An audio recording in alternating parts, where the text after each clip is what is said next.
Part 5 में कोयला एवं पेट्रोलियम। प्रश्न लिखेंगे हम, प्राकृतिक संसाधन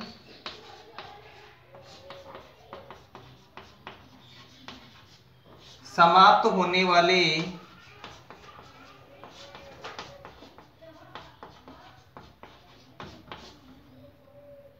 ईंधन है क्यों?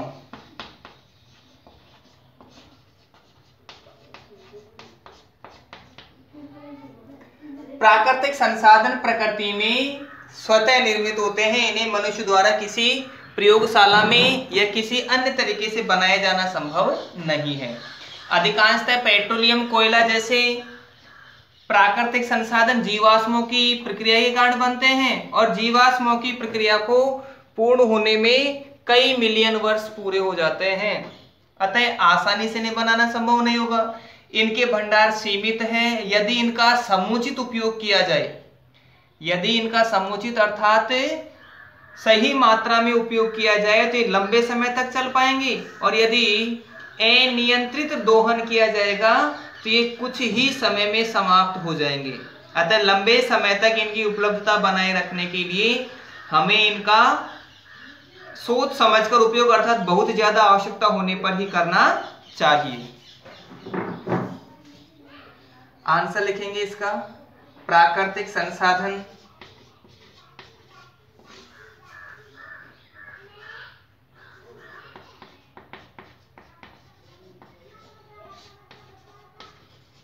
प्रकृति में सीमित मात्रा में पाए जाते हैं।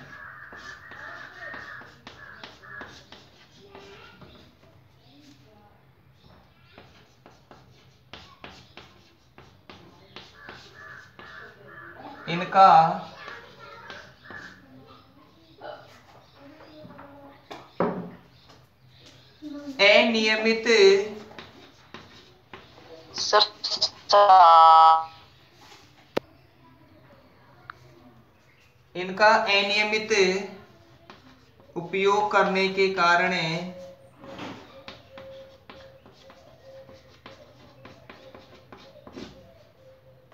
ये तेजी से समाप्त होते जा रहे हैं।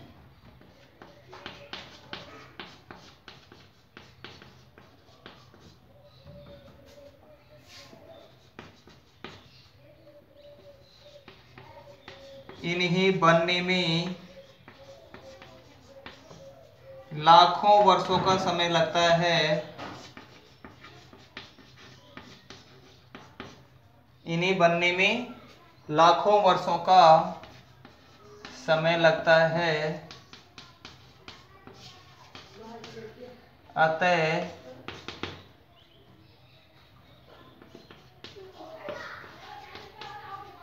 एक बार समाप्त होने के पश्चात इनका नवीनीकरण संभव नहीं है।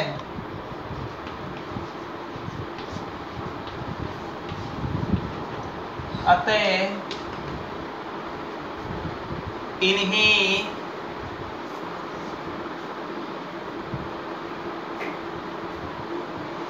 समाप्त होने से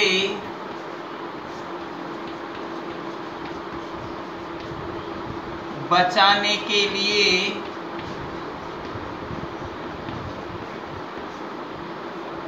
इनका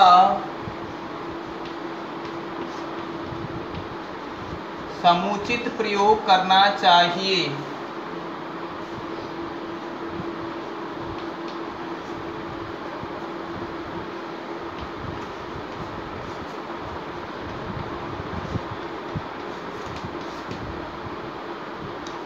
प्राकृतिक संसाधनों की लंबे समय तक उपलब्धता बनी रहे, इसके लिए हमें इनका सोच समझकर या समुचित प्रयोग करना चाहिए।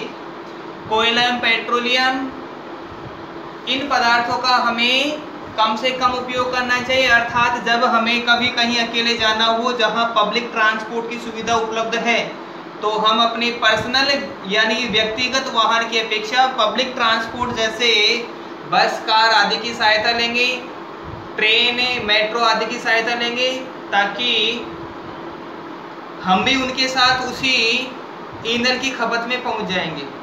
बहुत अधिक आवश्यकता होने पर ही या बहुत अधिक इमरजेंसी में ही हमें अपने व्यक्तिगत वाहन का प्रयोग करना चाहिए।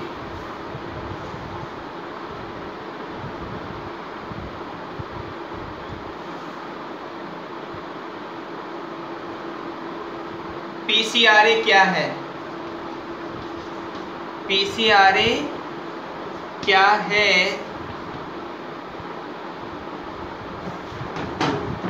इसका क्या कार्य है?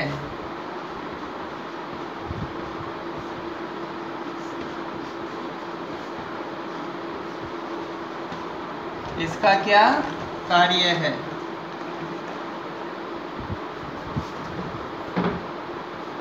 आंसर में लिखेंगे पीसीआरए का पूरा नाम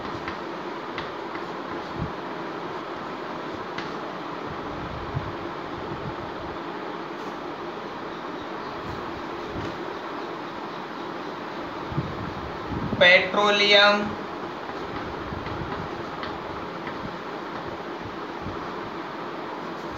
कंजर्वेशन, जिसे संरक्षण कहते हैं, अनुसंधान संघ, रिसर्च, अनुसंधान कहा जाता है रिसर्च को, और संघ, तो पीसीआरए का पूरा नाम है पेट्रोलियम में संरक्षण अनुसंधान संघ है। यह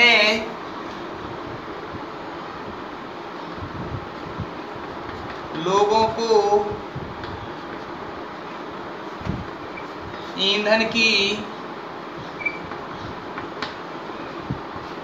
बचत के लिए प्रेरित करती है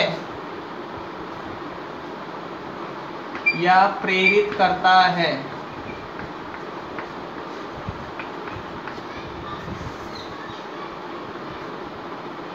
इसके सुझाव निम्नलिखित हैं।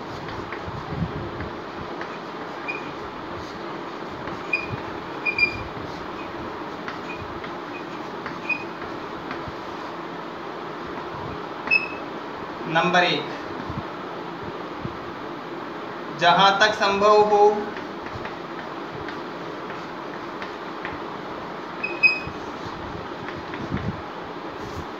वाहन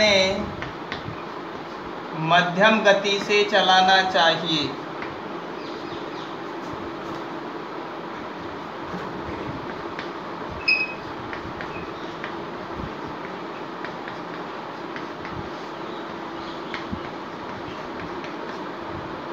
नंबर 2,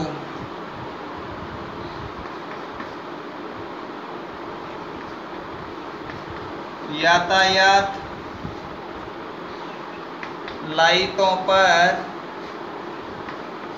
अधिक प्रतीक्षा करनी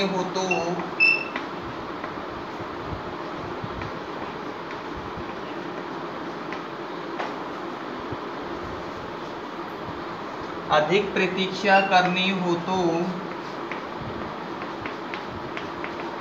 इंजन बंद कर देना चाहिए।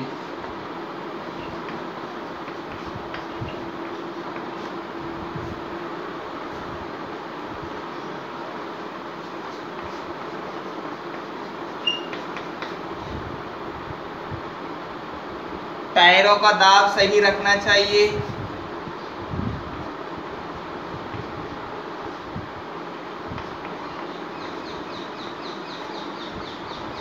टायरों का दाब सही रखना चाहिए।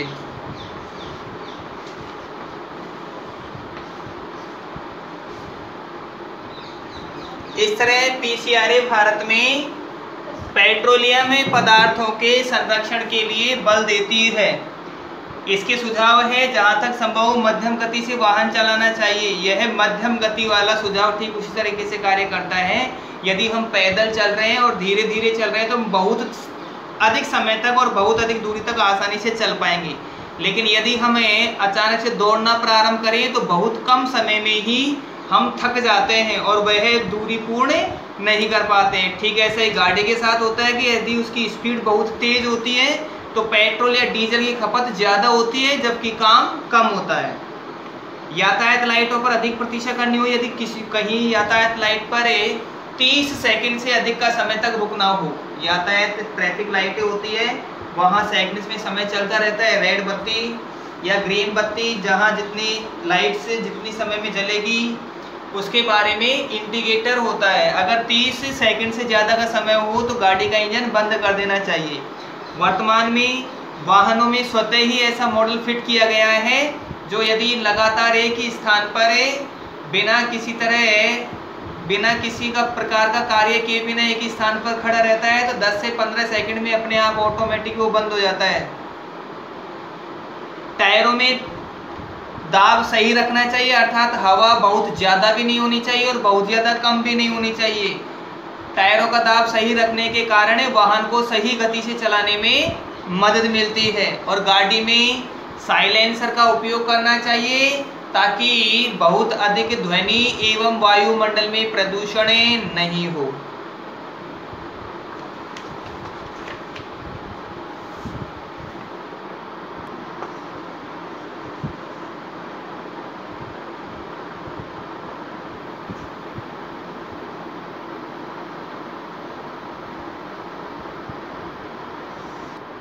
अभ्यास प्रश्न नंबर 1 है सीएनजी और एलपीजी का ईंधन के रूप में उपयोग करने के क्या लाभ हैं। अभ्यास प्रश्न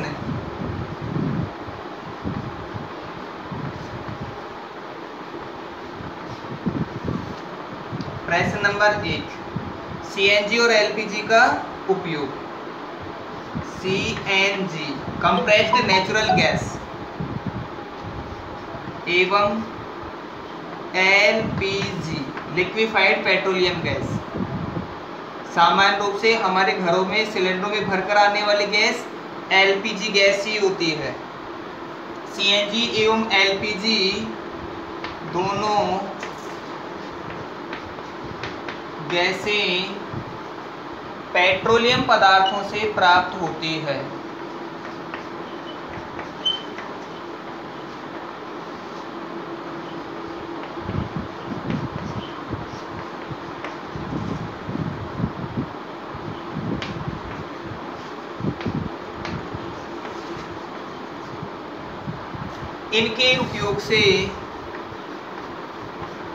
इनके ईंधन के रूप में उपयोग से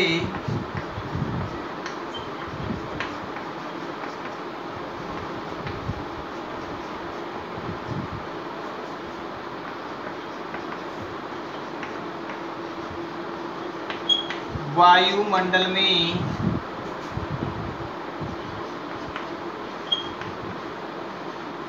बहुत कम प्रदूषण फैलता है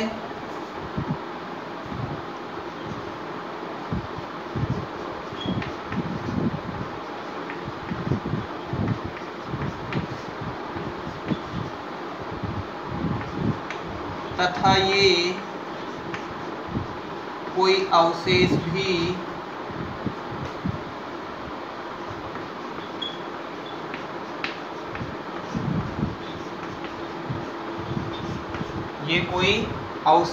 नहीं छोड़ती है।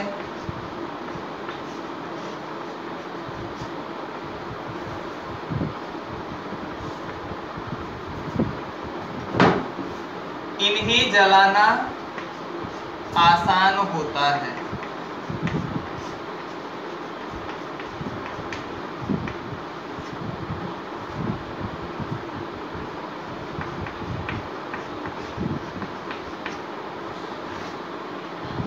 प्रश्न नंबर 2, पेट्रोलियम का कौन सा उत्पाद सड़क निर्माण हेतु उपयोग में लाया जाता है। तो पेट्रोलियम का बिटुमेन नामक उत्पाद,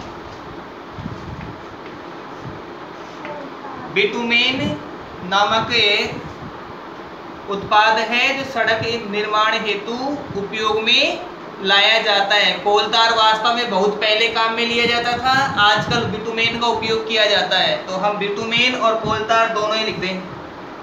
बिटुमेन एवं कोलतार।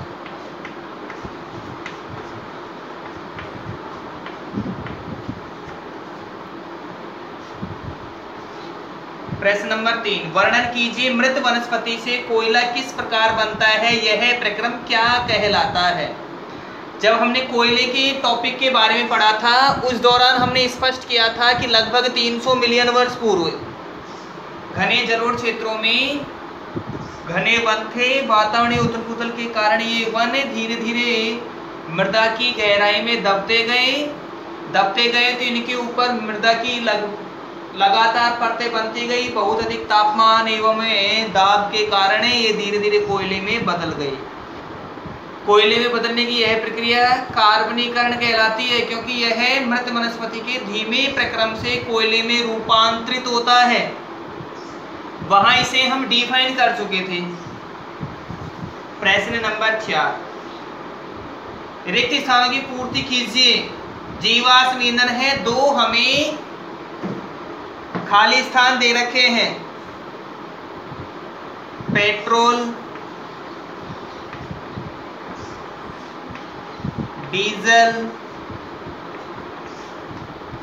कोयला, सीएनजी, एलपीजी, इनमें से कोई भी 2 हम इन दोनों खाली स्थानों में लिख सकेंगे। फर्स्ट नंबर खाली स्थान। सेकंड नंबर, पेट्रोलियम के विभिन्न संगठकों को पृथक करने का प्रक्रम परिष्करण कहलाता है।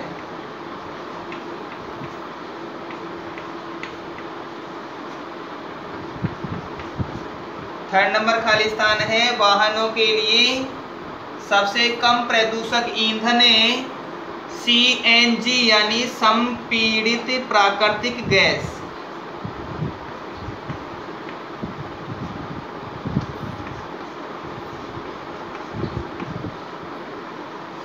संपीड़ित प्राकृतिक गैस, इसे हम सीएनजी कहते हैं।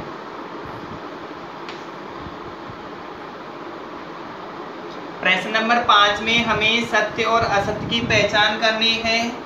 जीवाश्म ईंधन प्रयोगशालाओं में बनाए जा सकते हैं, तो हम बूझो को ऐसे क्वेश्चन का आंसर दे चुके थे कि भाई प्रयोगशाला में बनाना संभव नहीं है, इनको बनने में तो लाखों वर्षों का समय लगता है। तो ये पहला वाला कथन असत्य है।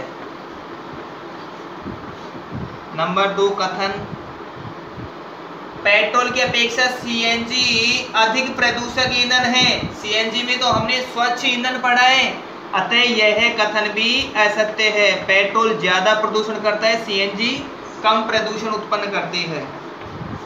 थर्ड नंबर है, कोक कार्बन का लगभग शुद्ध रूप है, बिल्कुल स्पष्ट है, अतः कथन सत्य है। चौथे नंबर पे है, कोलतार विभिन्न पदार्थों का मिश्रण होता है, तो कोलतार में विभिन्न पदार्थों का मिश्रण ही होता है, सत्य। मिट्टी का तेल एक जीवाश्म ईंधन नहीं है। मिट्टी का तेल सामान्यतः पेट्रोलियम से मिलता है और ये पेट्रोलियम एक जीवाश्म ईंधन है, अतः कथन असत्य है।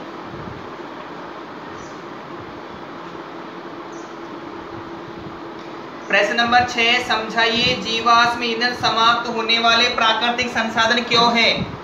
आज के डे का जो हमारा पहला टॉपिक था, प्राकृतिक संसाधन समाप्त होने वाले ईंधन है क्यों, वही आंसर इस क्वेश्चन का होगा, अतः हम दोबारा से इसे लिखें, कोई जरूरी नहीं है। कोक के अभिलक्षण एवं उपयोगों का वर्णन कीजिए।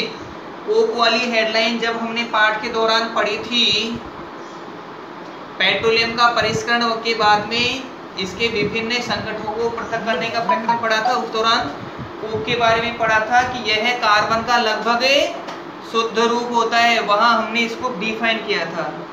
पेट्रोलियम निर्माण के प्रक्रम को समझाइए। पेट्रोलियम निर्माण का प्रक्रम हमने अब से 3 दिन पहले वाली क्लास में पढ़ा था। तो प्रश्न नंबर 8 तक सभी को कंफर्म होगा। प्रश्न नंबर 9 है, निम्नलिखित सारणी में 2004 से 2010 तक 2004 से 2010 तक भारत में विद्युत की कुल कमी को दिखाया गया है। इन आंकड़ों को ग्राफ द्वारा आलेखित कीजिए। वर्ष में कमी प्रतिशतता को y अक्ष पर और वर्ष को x अक्ष पर आलेखित कीजिए। प्रश्न नंबर 9 में ग्राफ क्रिएट करते हैं। y और x अक्ष 2x बनाते हैं हम।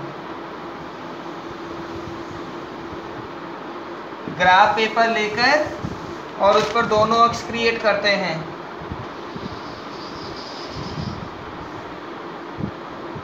यहाँ मूल बिंदु, इधर हम रखेंगे x अक्ष और इधर होगी हमारी y अक्ष। क्योंकि पैमानों में सबसे कमी प्रतिशतता है, प्रतिशतता में सबसे ज़्यादा कमी 11.2 है। 11 लाइनें हम आसानी से दर्शा सकते हैं, इसलिए लगाएंगे माना पैमाना। 1 सेंटीमीटर बराबर 1 इकाई। एक खाने के लिए हम वर्ष भी 1 दर्शा देंगे और प्रतिशत में भी 1 दर्शा देंगे। x अक्ष पर वर्ष को लेना है तो x अक्ष पर हम वर्ष ले लेते हैं। इधर पहले 2004, क्योंकि 2004 से पहले का हमें कोई आंकड़ा दिया गया नहीं है, अतः यहाँ हमें गणित की तरह इस तरह से तिरछा टेढ़ा मेढ़ा करने की आवश्यकता ही नहीं है। 2004 के बाद में हमें ग्राफ में एक पंक्ति छोड़ेंगे, फिर 2005, 2006, 2007, 2008, 2009 और 2010। इन वर्षों का हमें आंकड़ा दिया गया है। प्रतिशतता में कमी को 1, 2, 3, 4, 5, 6, 7, 8, 9, 10, 11 और 12। अब इस प्रतिशतता में दशमलव वाली संख्याओं को दर्शाने के लिए हमें छोटी लाइनों का प्रयोग करना होगा।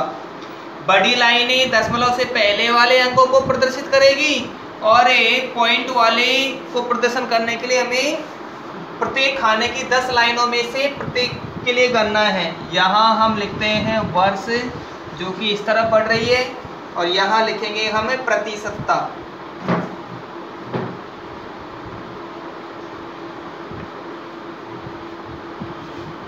जो प्रतिशतता इस ओर यानी ऊपर की ओर बढ़ रही है। 2004 में खपत में कमी थी 7.8%। 7.8% अर्थात 7 से तो ऊपर रहेगा, लेकिन 8 से नीचे अर्थात छोटी 2 लाइनें नीचे, 8 से 2 छोटी लाइनें नीचे, ये निरूपित करेगा 7.8 को। 2005 में 8.6 अर्थात 8 के बाद में 6 छोटी लाइनें।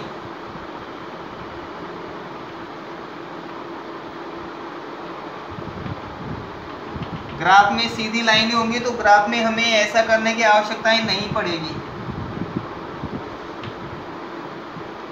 थर्ड 2006 में 9%, तो 9 वाली को इस तरह से दर्शाएंगे और यहाँ 2006 वाले पैटर्न को ले आएंगे।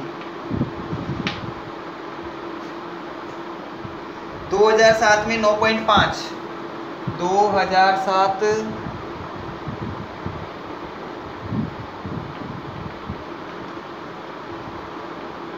और 9.5 अर्थात 10 के और 9 के बीच वाली पंक्ति। दो 2008 में 9.9, 2008 में 9.9 यानी 9 के बाद की 10 लाइनें और 10 से पहले वाली एक छोटी लाइन।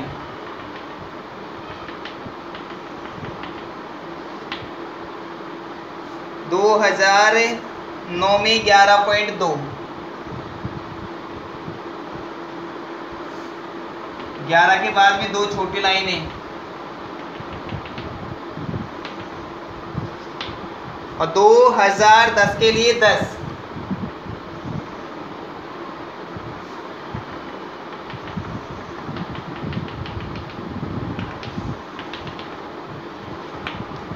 तरह हम इन्हें दर्शा पाएंगे। पहला बिंदु था हमारा, यहाँ से इन दोनों को मिलाएंगे, फिर एक स्केल की सहायता से इन दोनों बिंदुओं को मिलाएंगे, अगली बार में इन दोनों को, फिर इन दोनों को, इसके बाद में इन्हें और लास्ट में इन्हें। इसका अर्थ है कि 2004 से लेकर 2006 तक खपत में लगातार वृद्धि होती गई, उसके बाद में घटी, फिर बढ़ी और अंत में वापस से घट गई।